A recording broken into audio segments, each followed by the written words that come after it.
So good afternoon, everyone. My name is Tim Richards. I'm the Technical Services Manager of the Managing General Agents Association. And on behalf of the MGAA, I'd like to welcome you to our briefing this afternoon. This is being delivered by VIPR Solutions and Acrisure on the subject of the power of sharing data in the DA space. Before I introduce our presenters, I'd just like to run through a few housekeeping points. Please ensure your microphone and camera are turned off. If you'd like to ask a question, feel free to use the chat button at the bottom of your screen. Time allowing, these will be asked and answered at the end of the event. If we run out of time, questions will be answered post-event, so please include your contact email address. There will be a poll question asked during the event, and I would ask you just to click on what you believe is the correct answer for you. The poll is anonymous. Questions will be asked during the event. If you wish to answer, please come off mute, then go back on mute afterwards. And this presentation is accredited for CPD points if relevant to your ongoing professional development programme. This briefing is being recorded, and a link to the recording along with the slide deck will be issued post-event together with our feedback survey. Please take time to complete our survey, which will take no longer than 2 minutes. This allows us to deliver the best possible future events to our membership. So today's briefing is on the subject of the power of sharing data in the DA space from VIPR Solutions and Acrisure. So let me introduce you to Lee Bonnet and David Sweet. As Senior Vice President at Acrisure London Wholesale, Lee is responsible for leading delegated authority, including responsibilities such as developing new products and growing Acrisure's distribution through the MGA wholesale and retail network in the UK, USA and internationally. As Chief Commercial Officer at VIPR Solutions, David Sweet is responsible for VIPR's acceleration growth strategy and to ensure VIPR remains the market's #1 choice for delegated underwriting solutions. Previously, David held key roles as a partner at Moore Stephens LLP, where he co-founded Rulebook, a pricing, underwriting and distribution platform for the specialty insurance market. So, without further ado, enjoy the briefing, everyone, and over to you, David. Thanks, Tim. Thanks firstly for everyone for joining the call. I know for a lot of you this will be over your lunch hour, so much appreciated. Thanks obviously to the MGAA for asking Lee and I to speak today, and special thanks to Lee, who will be joining me in going through this presentation. He's a busy man at the best of times, but with obviously what's going on in the US at the moment with Hurricane Ian, it's great for him to find an hour in his diary to take us through this presentation today. So I think we've done introductions. I think you've got a good sense of who Lee and I are. So what I'll actually ask Lee to do just initially is to give a bit of background into the Acrisure business, sort of starting off at that group level, and then a bit into what the London wholesale business does, in which he works. Thanks, David. Thanks, everyone. Yeah, I've been part of Acrisure. It was known as Beach, first of all. Beach Re, who set up Beach London Wholesale back in 2018. They were acquired that same year by Acrisure, who was a very unknown company really in terms of their name and their reach. And they've been a large acquisitor of small retail businesses, mainly in the US since 2013, and now more so internationally. We have over 1,000 insurance agencies and brokers worldwide in over 20 different countries, I believe it is, mainly in that SME space. But we've also got wholesalers and MGAs in the UK, US, Italy, the Netherlands, to name but a few. And Acrisure's drive now is to become the largest fintech type insurance broker going forward. And part of the investment from Acrisure into Beach at the time to become part of Acrisure was that they wanted to try and close the value chain between the London wholesale team reinsurance area and the retail to try and grab more of that insurance in one pipeline to make sure there was no leakage out into other brokers.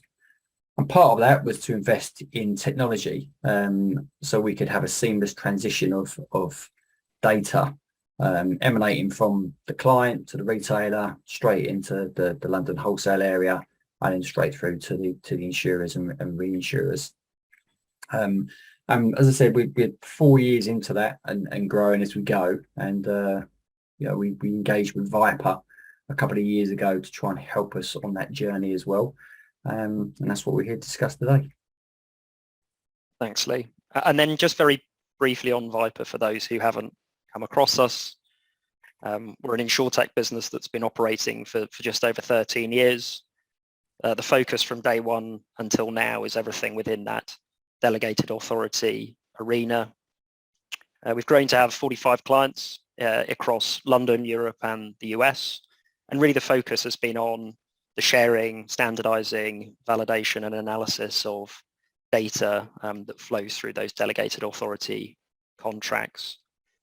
We process some pretty significant volumes each year, something in the order of 350,000 bordereau going through the system. And so we've seen a very wide range of classes, both inside and outside of Lloyd's, and more recently inside and outside of the UK market.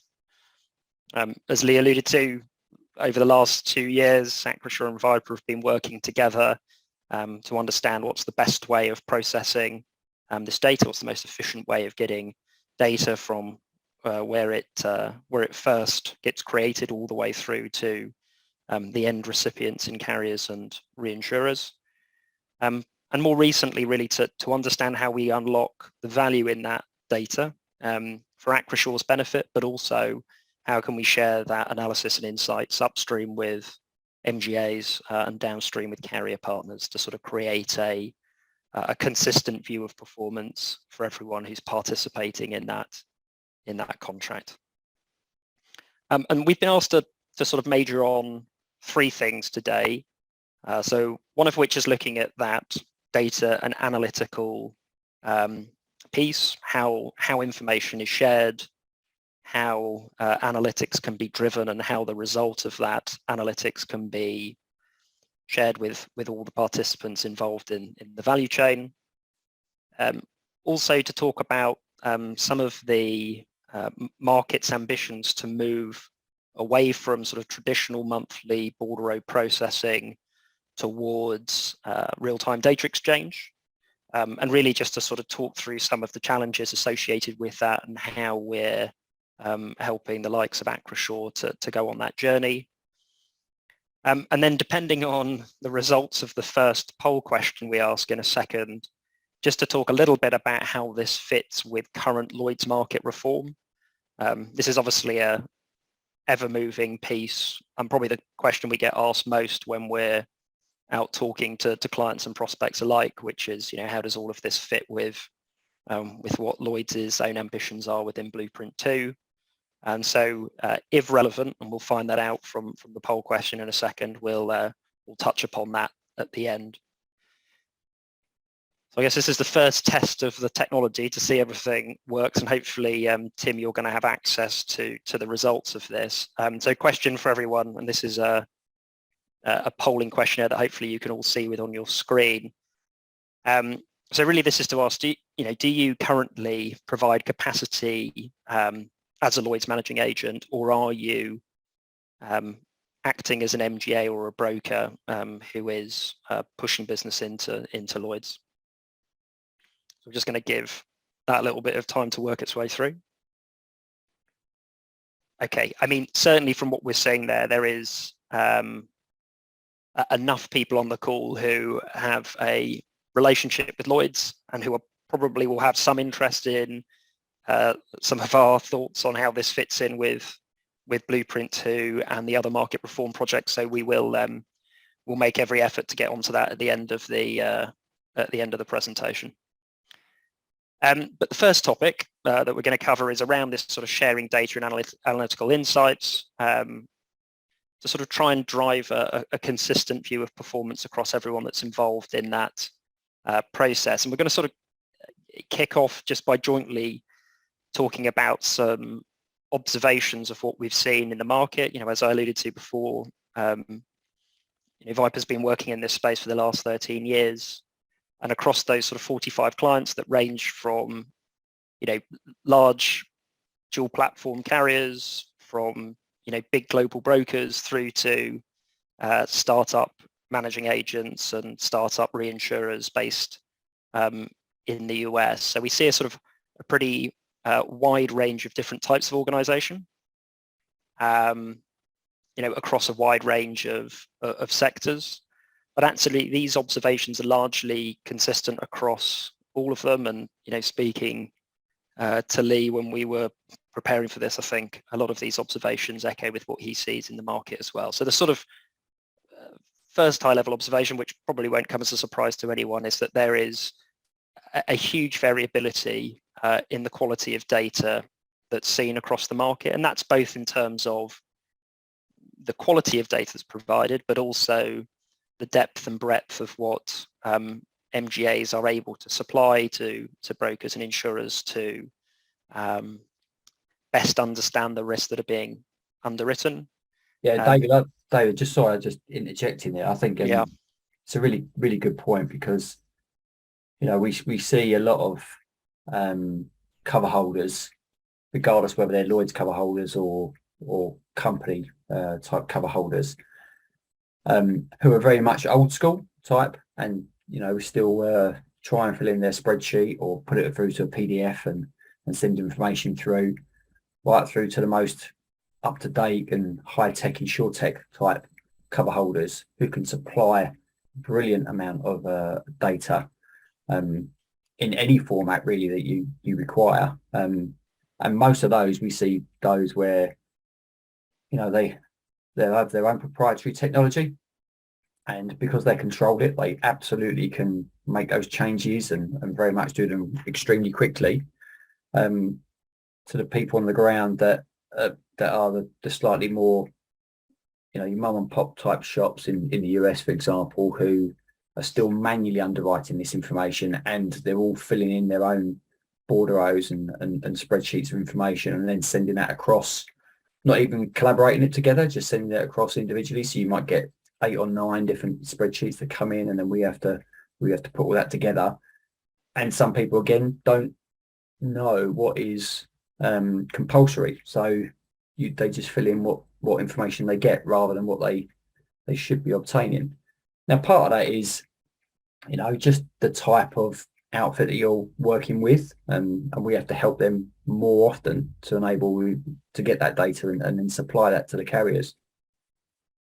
But another problem arises in that the carriers then all ask for different information as well. So you never really get that structured form of data that's consistent all the time. So it's always one of these things that come with frustrations, but we all know we need to get there. We all know that we have to get to a particular way of giving that data across, which is of value as well to everybody in that chain. And look, we hear this anecdotally, but you're probably a bit closer to this, Lee, in terms of the day-to-day detail. But from what we hear, increasingly now, when carriers are making decisions about which MGAs to back, where they're going to put their capacity, that sort of ability to provide good, rich underwriting information in a timely fashion seems to be becoming increasingly important in the decisions that they're making around who and how they're backing various MGAs. Do you see that in your day-to-day? Yeah, very much so nowadays. It's I think long gone are the times where one underwriter or one individual at any carrier that you deal with signs off on a facility or program or binder effectively for you. It's got to go through so many different sign-offs nowadays, and part of that comes from compliance and regulatory teams who are saying, in what format are we going to get, and how we're going to get it, what time frame we're going to get it in. Have you got examples of what you've done before? So we see that more and more often, and you chase people nowadays for, well, can we go live yet? And that's why it's still with the DA, the dog, as we used to call it when I was at Marsh, the delegated authority review group to look at, and you get those at syndicates and company markets as well until you can go live. I think that the sort of next theme that we were sort of picking up on was the where the effort's going. It's obviously carriers are asking for more and more data. Operational teams are spending more and more time getting that data, processing it, addressing any issues that there might be in there, going backwards and forwards with brokers and MGAs to try and resolve those problems. The amount of effort that then seems to be put into the analysis of that data seems to be, relatively low by comparison. And of course, that tends to be as a result of there being so much effort that's going into the processing that actually is there sufficient time and enthusiasm left to actually dig into the detail and make sure that you're actually gaining value from all of that data that you've asked for and spent all that time processing. Assume that you see the same in your role. Yeah, definitely. We always see that in our role where people are duplicating some of those tasks all the time, and part of like working with you guys and working with the markets to try and eliminate some of that in the best possible way. Some of that is, can we get even the cover holders to directly give that information in one particular format and go straight through via that API straight into the back end of the ops team? Can that go as a live report or even a live entry from the carriers into those cover holders directly, but with a filtered down information directly to us, so we don't have to continue duplicating that? Have we cracked it? No, definitely not. Do we know that's a major thing that we have to do? Yes, definitely. But again, going up to the top part of, disproportionate effort invested in the processing, we always think about, can we save it, make it more efficient? Can we cut a bit of cost out of the company for this? It's not always about that. It's what can we do to make it easy? We get consistent data, consistent information, and how do we use that to analyze the book and grow it and become more profitable? I think we find that, a lot of this analytics tends to be quite reactive. I mean, obviously what's been happening in the US recently with Hurricane Ian, I think sort of gives a good example of this. The amount of data transformation, data analytics that's going to be done over the next few weeks by everyone involved to try and get a sense of what risks have been written, what sort of first notification of losses are coming through, what the projections are going to be, what the CAT models are saying around losses. There's going to be a huge effort by everyone in the market to try and understand and analyze that data. But often the challenge is whether that data is currently in a fit state and the analytical capability is there to allow for that to happen quickly. We tend to find in our experience, a lot of that tends to be quite reactive. Now that we're being asked those questions, we've got to go through that work. But obviously, ideally, a lot of that preparation and analysis would have been done in advance, and so those numbers can be drawn out much more easily than I think what we're probably going to see over the next, few weeks and months. Yeah, definitely. And we're still at that stage as well with some people that essentially markets and our own MGAs and cover holders, they work on a delay. Some of them are at least a month, but that means and you don't automatically know what aggregate is out there or what risks have got potential for losses in there. You have some which are really, really advanced. We're lucky. We work with a really good insurtech cover holder, and they know exactly what's in that path, can overlay it on the model, and they have a direct connection into their TPA for claims as well. And we can, 3 times a day, we get an update on exactly what those FNOLs are like, whereabouts they are, what do we think is at risk, and then we can overlay that against some of their historical claims experience to understand what that average loss size would be. what that storm surge incident causes. But that is, that's a rare event that you get a cover hold of that far advance. But it's little things like that you see where you go, okay, this is how far we can take it, and we can take it even further. So we know we can get there. It's just, right, does everybody have the time? Does everybody have the cost? Does everyone have the patience to be able to move to that?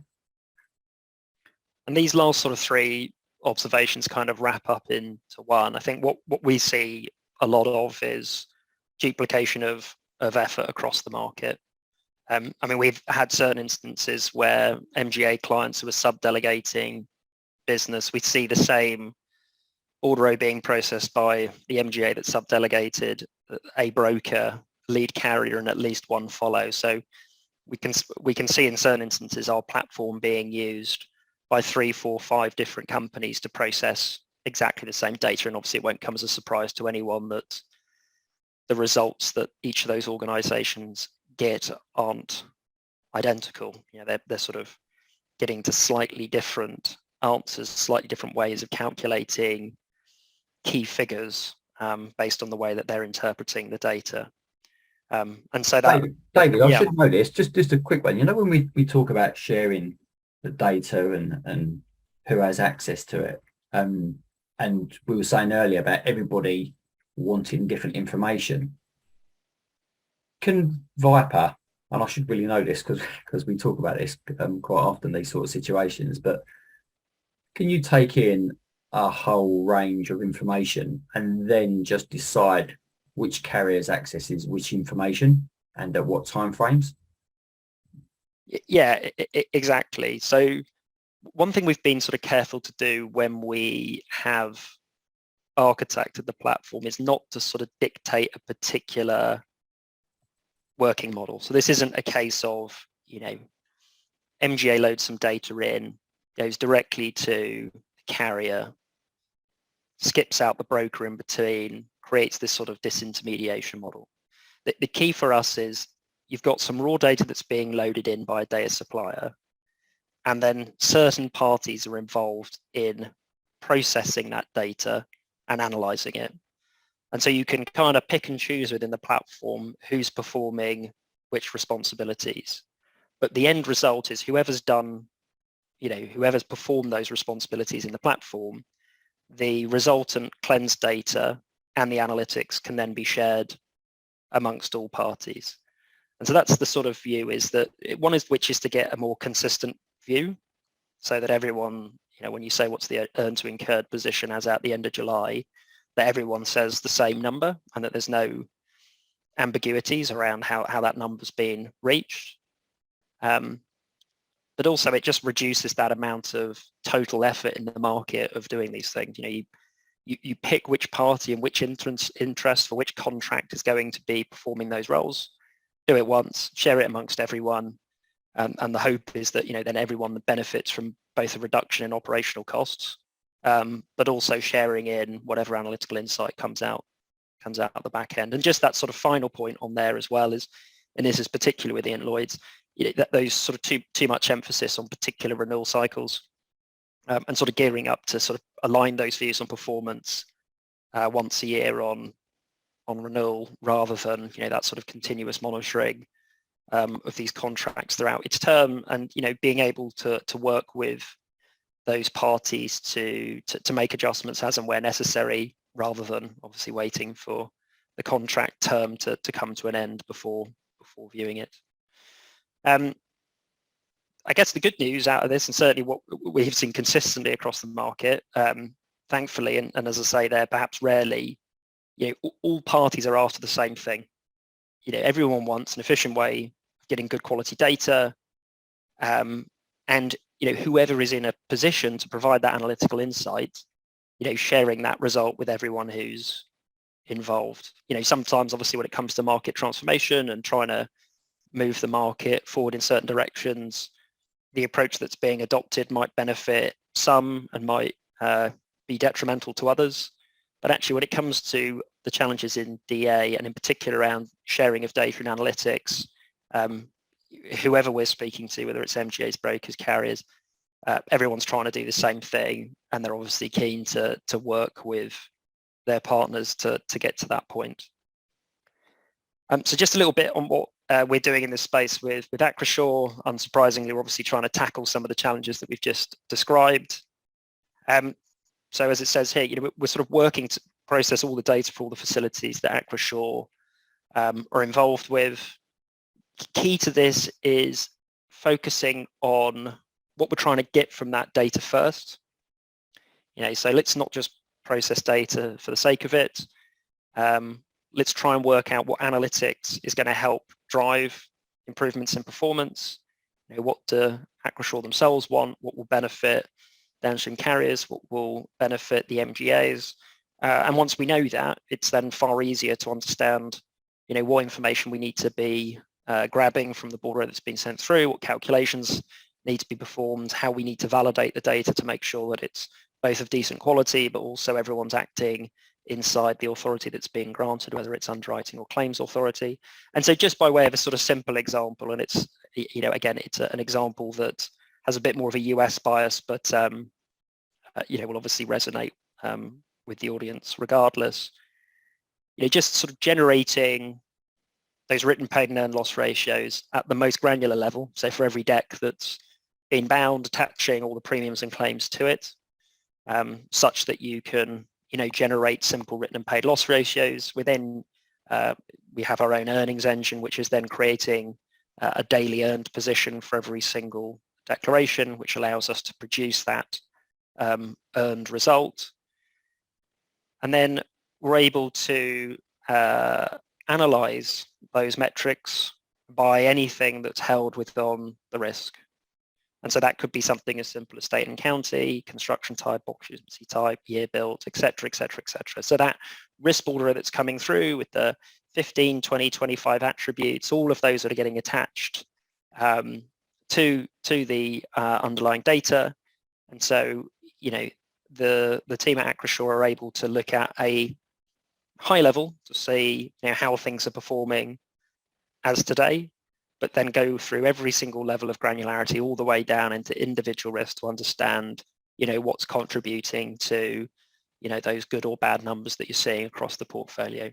Yeah, we picked that example, didn't we, David? Because it is very topical right now. Hurricane Ian, that's there, and one of the things that you built for us a while back was this deck to recognise what risk we've got, what state or county they are in the US, how far above the base flood water are they, where are they in terms of distance to coast in zip code, what their construction levels are, everything like that. So when we knew Hurricane Ian was coming along, we could immediately look at what risks we had exposed, immediately. Are they down the west coast of Florida? Are they the south? Whereabouts are they?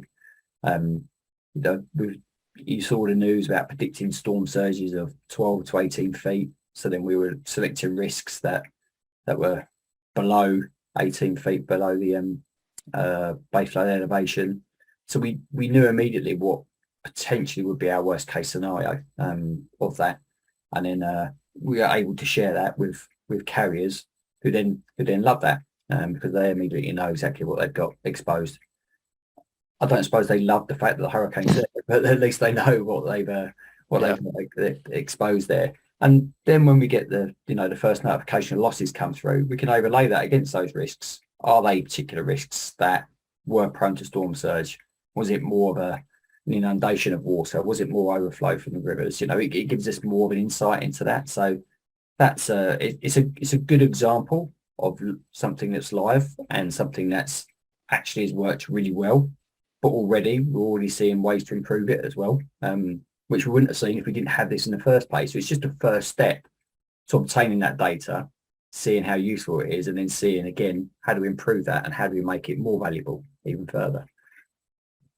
Brilliant. And this is going to be our first attempt at audience participation.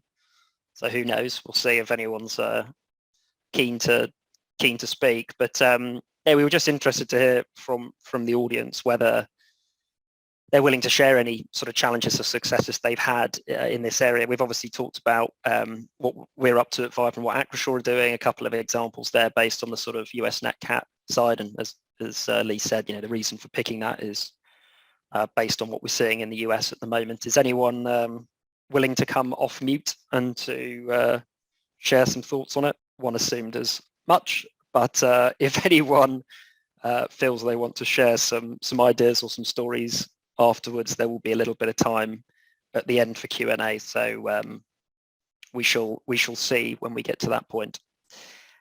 So second topic, this is moving from bordereau to real-time data exchange. And again, this is sort of a hot topic amongst a lot of our existing clients, including Acrisure. And I think the first thing to say, and this is probably a bit of an obvious statement, but clearly in an ideal world, all data, whether it's associated with delegated underwriting or any other form of placement, data would be exchanged between all parties in real time. It'd be very good quality.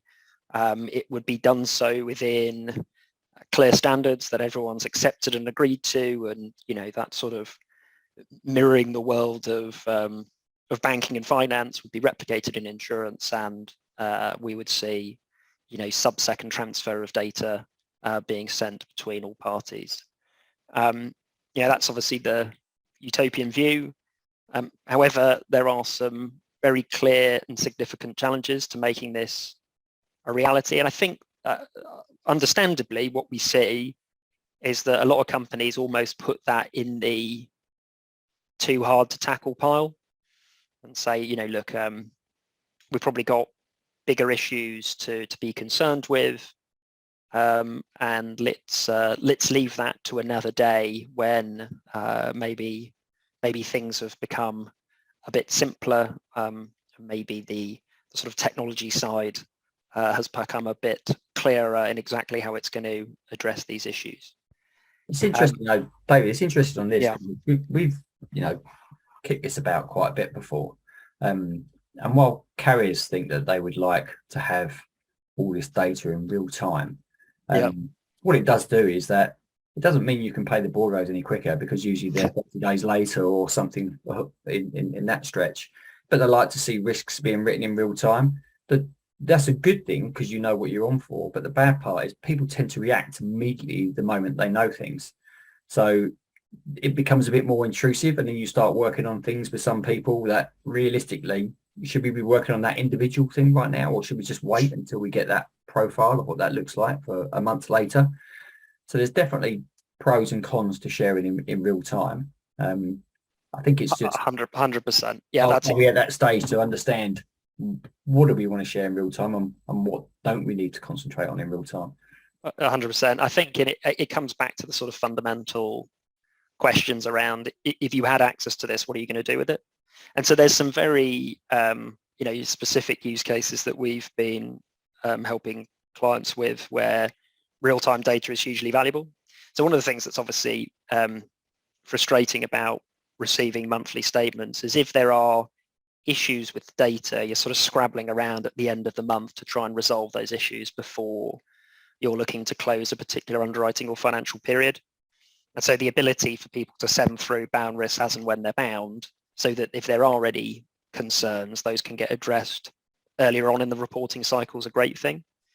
But actually with our platform, we have that ability to receive data in real time, but we also, as part of that, offer sort of a scheduling capability that says you're receiving this data in real time, but actually how often do you want to see it? Which sounds a bit odd, because you'd think that the answer would always be immediately. But often for certain types of data, you're not going to have a daily process for closing a financial period. You're not going to have day ends rather than month ends.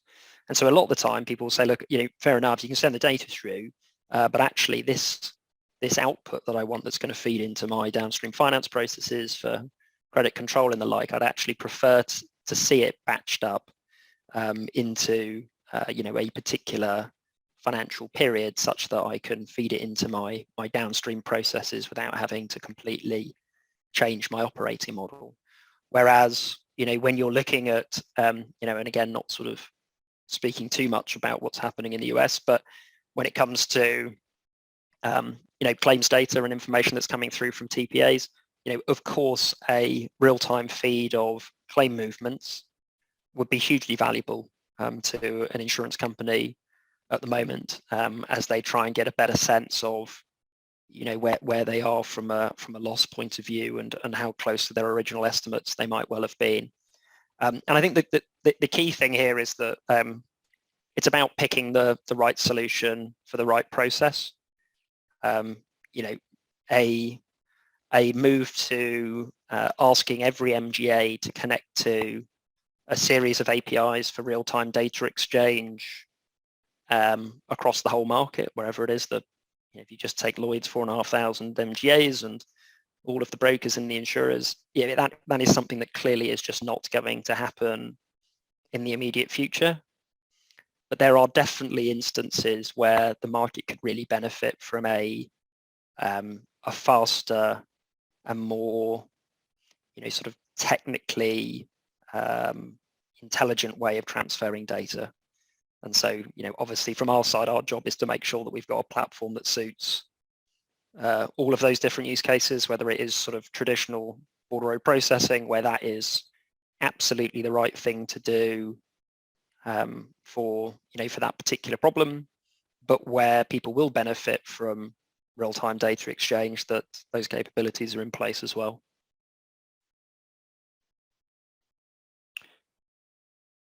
Good, yeah, and we've obviously that sort of final point there we've kind of touched on already, which is making sure that if real time is the ambition before you go investing in technology, is understanding how does that fit into downstream operational processes, because to Lee's point, it might seem self-evident to want that data as quickly as you can gain it, but how do you then feed that into processes that may have been sort of traditionally monthly in nature? A couple of, I guess, relatively obvious points to state, but from a sort of delivery standpoint, in that world where an API-driven data exchange is warranted, and with any investment in change or technology, it's all about thinking about it from a return on investment point of view. As technologists, we can sometimes be guilty of doing something because it sounds like the right thing to do, and you kind of want to move the market forward in terms of its use of technology and it being more modern in its approach. But that doesn't necessarily mean that it's the right thing to do from a financial standpoint. And sometimes the cost of doing these things massively outweighs the return that you'll get for it. But then equally, we've definitely seen cases where these sort of more modern insurtech MGAs actually find it easier to integrate their systems to an API, for example, than to change their systems to conform it to deliver a Lloyd's 5.2 bordereau. So it seems silly in that case to ask them to send a spreadsheet via email if they're saying we're willing and able to connect to something a bit more technically sophisticated, and actually that would be an easier thing for us to do than to replicate what might be the sort of traditional model. I know there's a few suppliers on the call, and I know a number of them will sort of echo this sentiment, but a lot of it is to do with suppliers working well together. If you're connecting system A to system B, the providers of system A and B really need to want to work together, and to work together in a way that benefits all of their clients. And also something that we've been pushing on very heavily over the last couple of years is making sure that the conversations that we're having are across as many parties as we can get involved. So a good example is one of the integrations we're doing at the moment is to the Whitespace platform, which a number of you will be familiar with. We're being asked to do that by one of the brokers and one of the big carriers.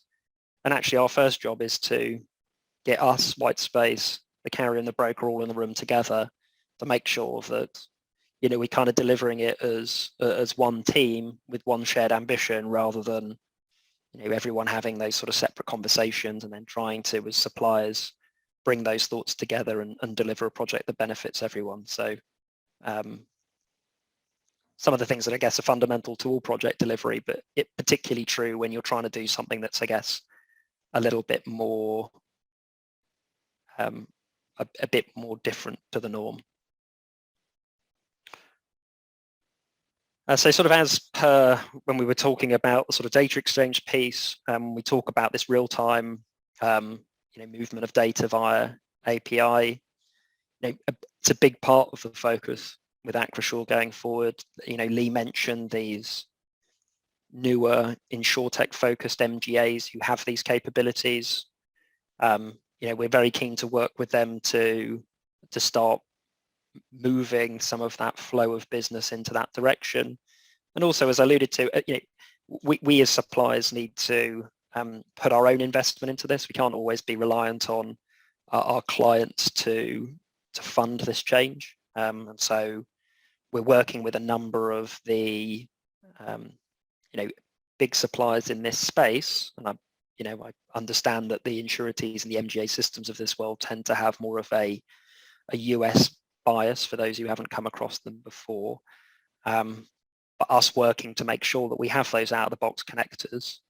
And so instead of relying on our clients to say this is what we want and we'll put our hands in our pockets to fund this, that actually we go ahead, we build out those capabilities on behalf of all of our existing clients, and hopefully everyone will benefit from that work. I'll ask the question. Hopefully we get a slightly different reaction to last time, but if not, I'll move on quite quickly.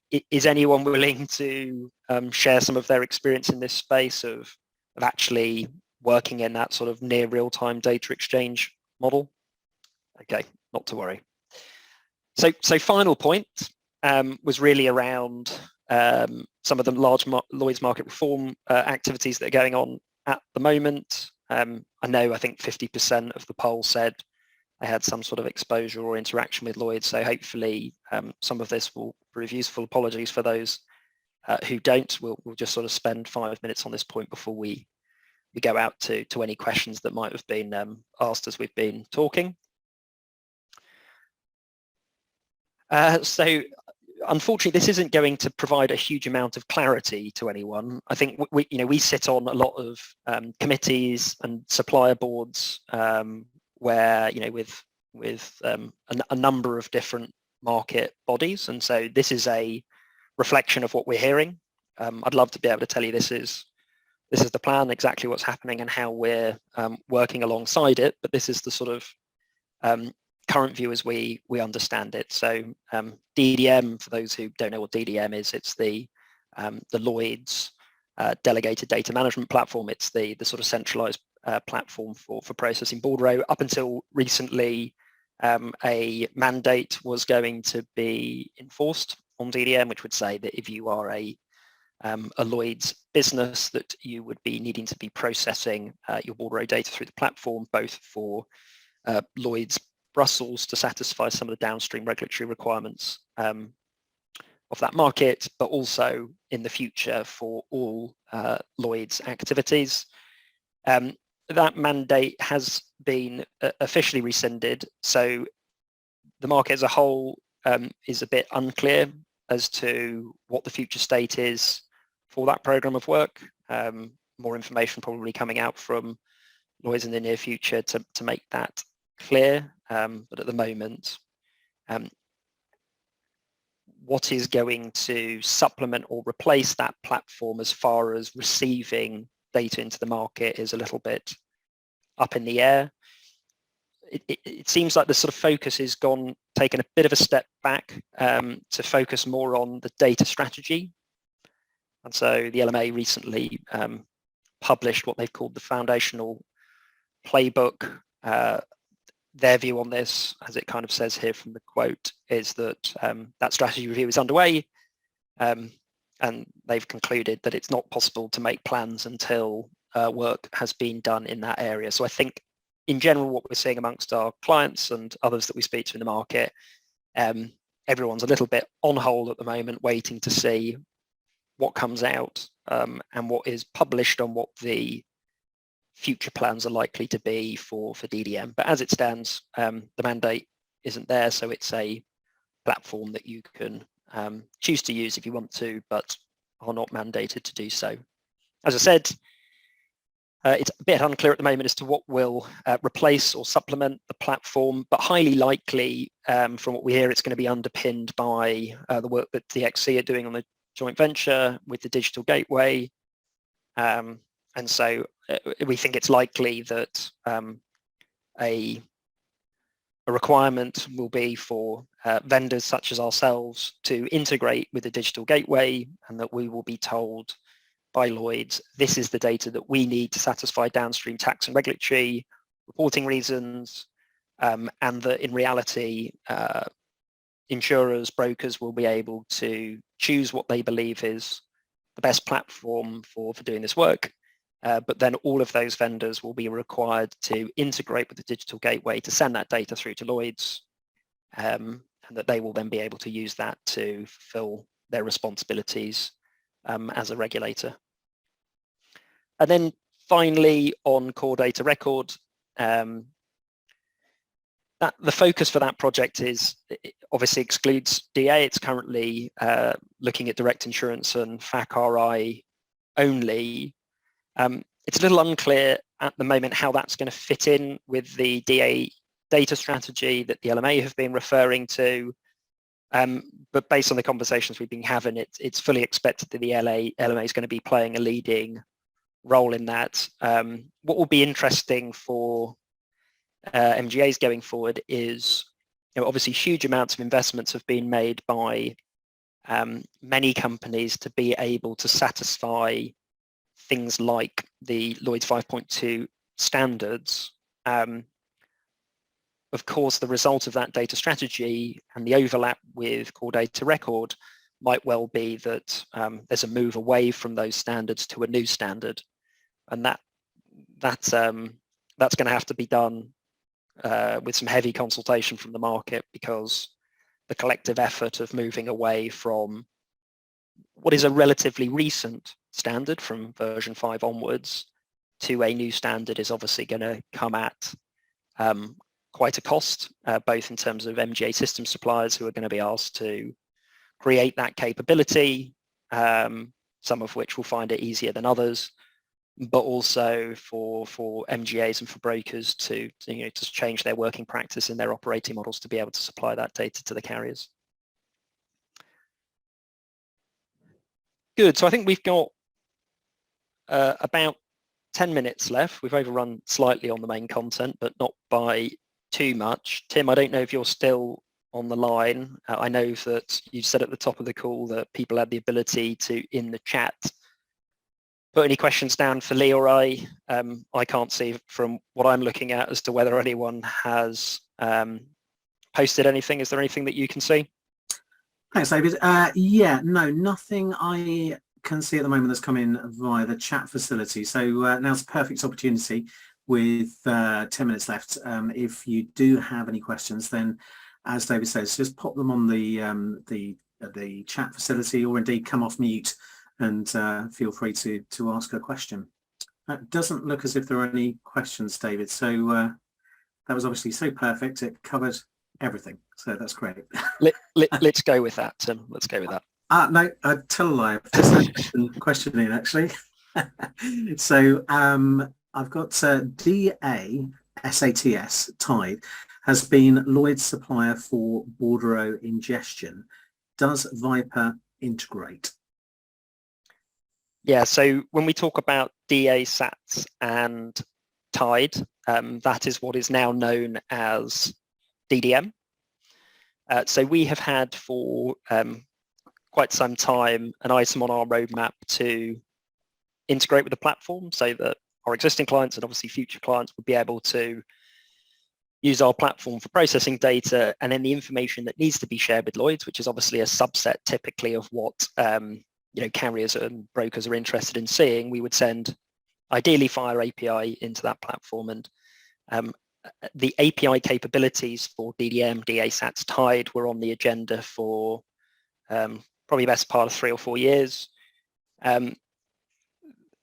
They've decided to not move ahead with that approach. There's been some chopping and changing, so there was a couple of proposed options for integration, but I think that it sounds like Lloyd's will be moving away from that approach of providing an integration interface into DDM. And as I said on one of the previous slides, it seems like the current working theory is that actually the data will be sent through to the new DXE digital gateway, which will be the place in which we're pushing data. So it's still a bit up in the air, and we're kind of guessing a little bit as to what the end state will look like.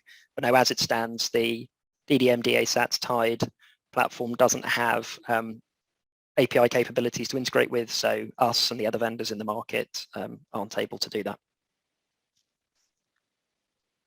Okay, nothing further in yet. I'll just give it another sort of 30 seconds or so, just in case there are any further questions from anyone. Just a reminder, feel free to put them on chat or come off mute and ask them directly. No, it looks like that is it as far as I can see. David, Lee, any closing thoughts? No, I think we'll leave it there for today. But of course, if anyone wants to get in touch, I know that obviously speaking in a public audience about challenges you might be facing and anything you might want to hear more on from either us or Lee is often a bit of a big ask. So of course, if anyone wants to get in touch with us separately from this conversation, obviously please reach out. Perfect, thank you. So just to say thanks so much to Lee and David for your presentation today, which I'm sure everyone will agree has been very enlightening. Thanks also to all of you for joining us. Please don't forget to provide your feedback and look out for forthcoming MGAA events. So just leaves me to wish you a productive afternoon, and thanks again for joining us, and see you all soon.